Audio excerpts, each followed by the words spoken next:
Hello guys, vlog na sa takaron no kay na may sunog sa barangay Inayawan, Sitio Kabayoan, Sitio Ulingan.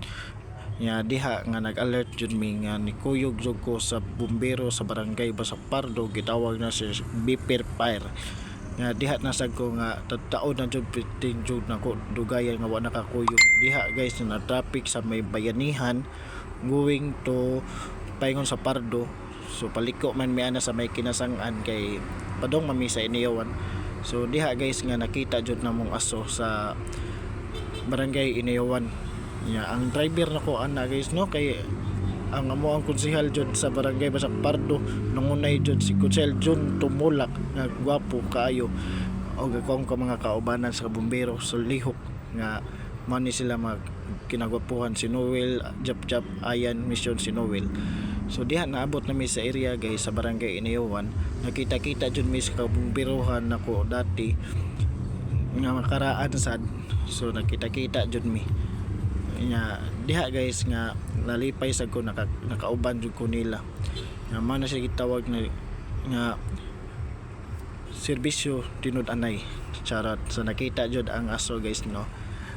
Man sa barangay Inayawan guys man sa aso nga nasunog gahapon. So nakita sa nako mga disaster kauban nako dati sila si Junior, si Usminya. Diha guys nga nag video sa ako kay wa man tay lingaw. So diha man si Noel sa pungkol na laban lagi hapon trabaho serbisyo tinud-anay dyan na iyaha. Man si Ayan ni Mission man kinagwapuhan sa Basak Pardo nga kinakusgan. Manay kan siya guys. Diya guys nga padong na may uli so nakita nako ang disaster mo ang tanker on board ko na sa una si Tatay Iboy, si Esminya ug si Junior.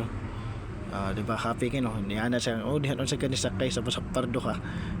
Diha guys nga padong na may uli nga sa padong uli happy lang gyapon sa kapoy laban lang gyapon manay siya tinud-anay nga serbisyohay sa ato ang barangay Basak Pardo. Mga gwapo ko mga kuyog no. Di jud ka kamahayan mga tisoy kay na sila guys. Diha guys nga nami chicks na kitaan so niya bye bye me. So diha guys follow and shares lang ko guys ha. So like lang sad palihog. Thank you so much daan sa inyo pag like and shares and video. Thank you so much.